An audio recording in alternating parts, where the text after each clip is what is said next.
This movie is about surfing penguins. I don't think any kids movie from my childhood has had such a lasting cultural impact after such a lukewarm initial reception. Basically, nobody gave a shit about Surf's Up when it came out. Even I didn't. I was over here watching Happy Feet, which now, to be fair, that was the wrong choice.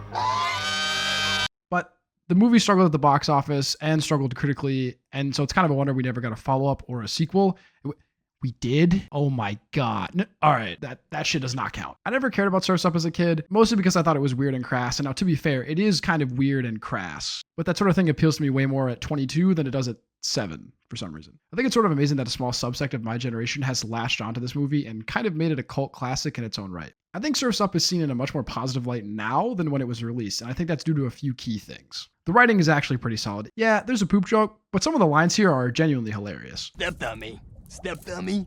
Are you kidding? This guy was dancing on me. It's pretty easy to empathize with and root for Cody, but I think what makes him such a compelling protagonist is that he's really not at first. He has a genuine arc in this movie, learning about what kind of person he wants to be and what things he'll choose to value. I think his demeanor in the beginning of the movie, where he lashes out at his family for what he presumes as taking his spotlight, contrasts really sharply with his demeanor at the end of the movie.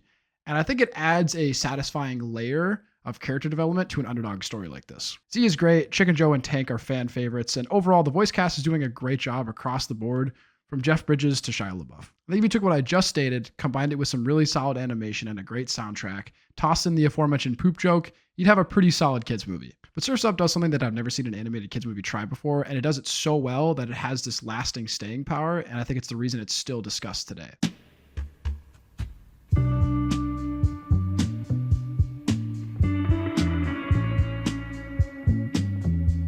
Surf's Up is presented as a mockumentary about surfing penguins. How much LSD were these guys on? And honestly, the crazier part is that it works. It's actually a really creative idea, and it allows Surf's Up to play out its scenes and set up its dialogue in a way that no other movie really can. Our first scene isn't Cody being born or exposition or a monologue. It's literally just him goofing around with the camera crew, boom mic and all.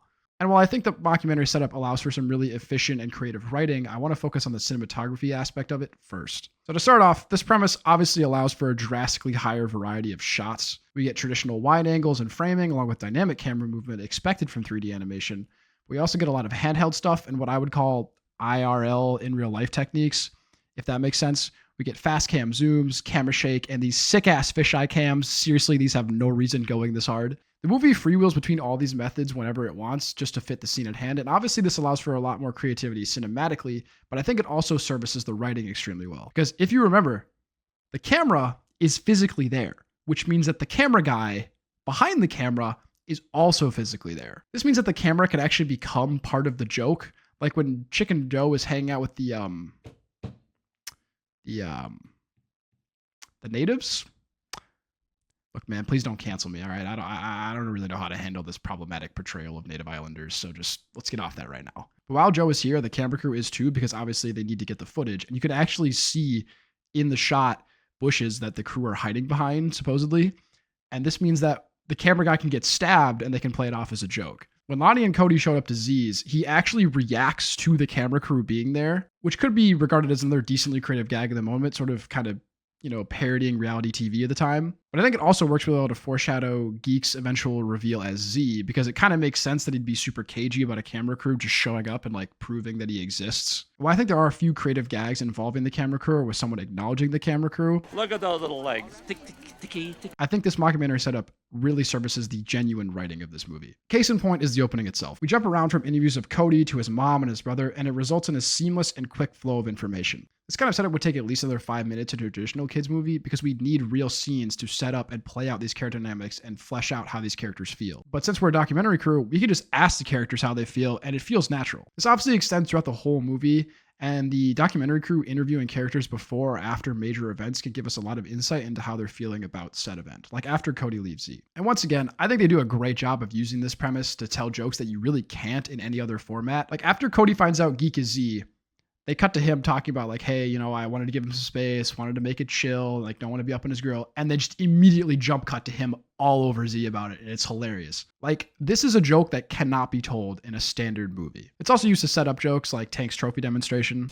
Put this curtain in my cell. Overall, it allows for a lot more creativity, the presentation and delivery of these jokes. The opening interview with Tank is hilarious because we get to see his disposition as a surfer as he runs over kids while he's talking to the crew about how he doesn't care about teaching kids about surfing. But I think the best use case of this documentary style is with the actual surfing scenes themselves. Surfing is a real sport, but I think it's really cool to have a mock spoof ESPN doing an actual broadcast of the surfing event. We've got commentators, on-scene analysis, and not only is it funny, it feels natural. It allows for a quick flow of information, allowing us to establish stakes and explain the rules of the contest in a concise manner. There's basically no traditional exposition in this movie because almost all of it is done through this documentary format. Like, instead of Cody going on a monologue to one of the other characters about how surfing came about, he actually just tells the story to the crew, and it feels a lot more passionate and genuine just because of how it's set up. Another cool thing with the surfing penguin bit is that they actually interviewed real surfers and asked them what surfing was like, and I don't think they needed to do that. Like, there's no reason to go that hard, but it adds a lot of credibility to a movie that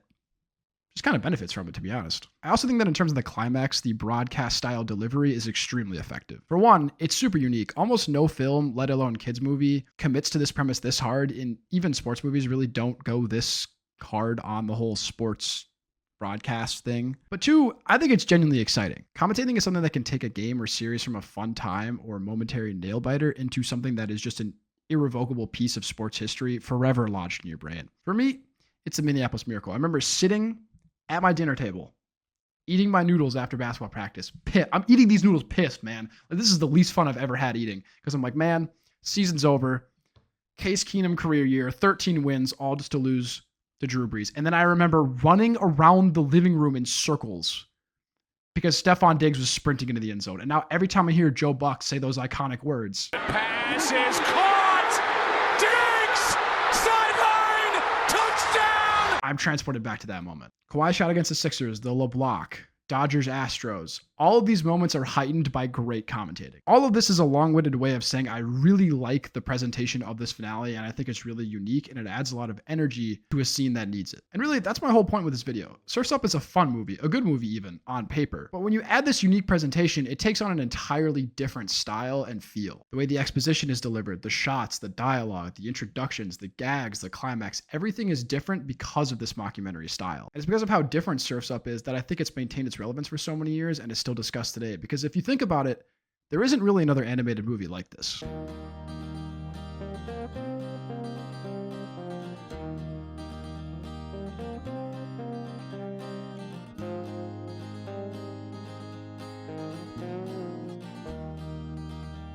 If you made it this far, I appreciate it. Sorry I got a little disorganized there. I kind of had an idea with where I wanted to go with this video and no real concrete way to present my thoughts.